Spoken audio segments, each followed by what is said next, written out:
Hello everyone, I am back today with layout number 4 of my Vintage Vibes Kit 2 collection. So I have 3 more photos from the immersive art exhibit, which was called The Looking Glass. I've chosen this yellow paper for my background, and then I have these 3 pattern papers that I'm going to use for my layout today. And what I want to do is I want to make a layout that has kind of like this a very similar look to layout number 4, because these will sit beside each other in my finished album, but I don't want the layouts to be like a double page spread.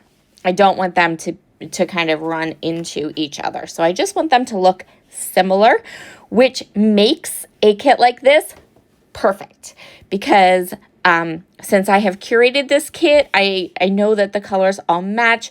They go together. So I can kind of take the elements from the kit and have them work well and create a layout that will be similar but not exact. From that teal paper, I cut a 1/2-inch strip. This paper, I'm going to cut it 4 by, I believe, 10, and then this one's going to be 3 by 11. And what I'm going to end up with are 3 stacked panels, you can see here, and we're going to stack them up just like this. So then I can take my photographs. I have 1 4 by 6 and then 2 3 by 4s. I'm going to move them around a little bit, kind of decide how I want them arranged. But that is going to be our basic layout design for today. So now we can just take each of the elements of this basic design, and we're going to go ahead and add to them and make them interesting and fun. So today's layout, the design is simple, but then we're going to add all of these little details. I'm showing you here this die set, which is from my stash. Every time I curate a kit, I always have all the new stuff, but then I add in some stuff from my stash that I've been wanting to use. In this case, it is a stamp and die set from Stamping Up that has been in my stash and unused for a really long time.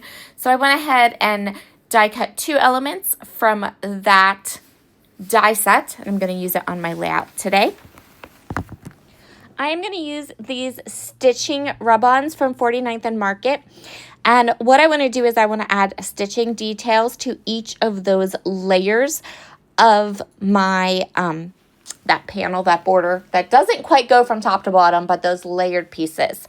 So I'm going to go ahead, I'm going to adhere each layer down, and then not perfectly, not all the way around, but I'm going to go ahead and add little stitching details to different areas of each of those layers. So the first panel just has the stitching a little bit on the left and right, kind of in a vertical orientation. The next layer is going to have little stitching details at the top and bottom on a horizontal orientation. Then on the teal piece that goes across the middle, I'm going to put my stitching right in the center of that small strip. Another thing that I'm going to do then is I'm going to add another small horizontal strip of stitching. So you can see that the horizontal stitching that I have at the top and the bottom kind of stops at that middle 1/2-inch strip, and I want to add a second row of stitching that is going to go underneath and goes over those teal areas. And these gorgeous rub-ons from 49 and Market are absolutely stunning. I love them. Next, I am going to go ahead and map my photos. So again, this is those same rub-on, the stitching rub-ons that are part of my Vintage Vibes kit, and I'm going to go ahead and use 2 of this rub-on here. These look like frames, and I am going to have to cut my photo down a little bit, which is totally fine.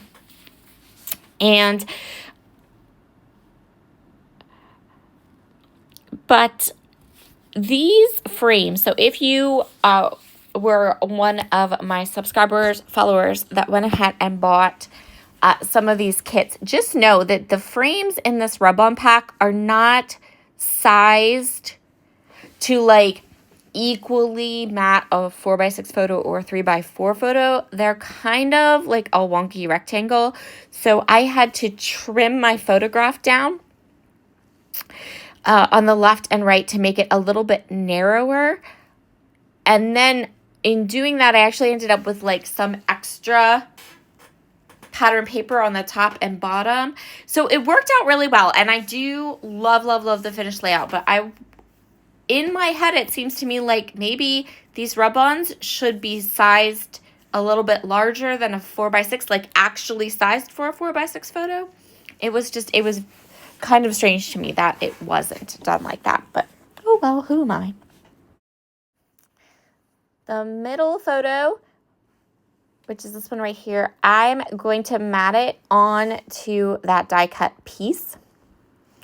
At first I thought maybe yep, just like that. I love how this turned out. It turned out so, so cute.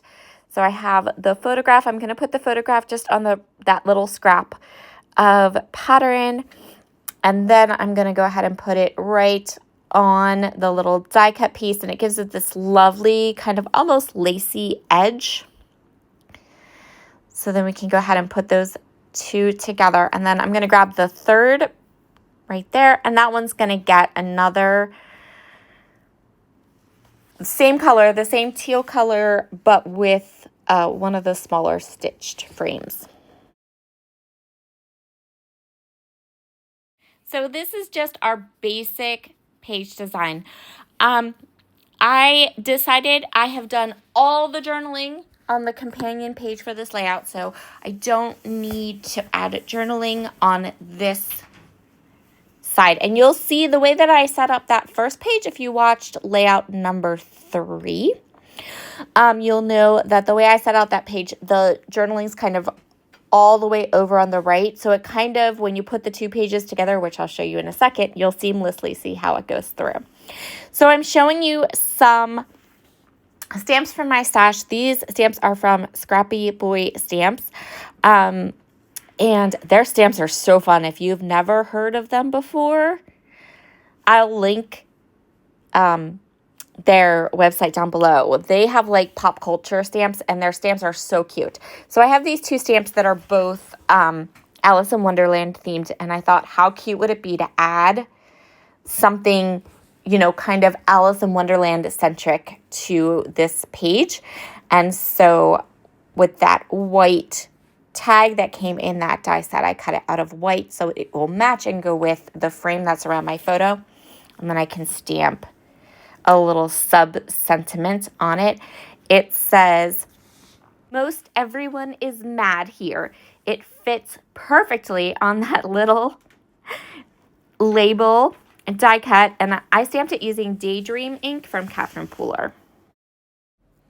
Almost all of my Vintage Vibes kit number 2 contents are still available over at A Cherry on Top, so they're still in stock.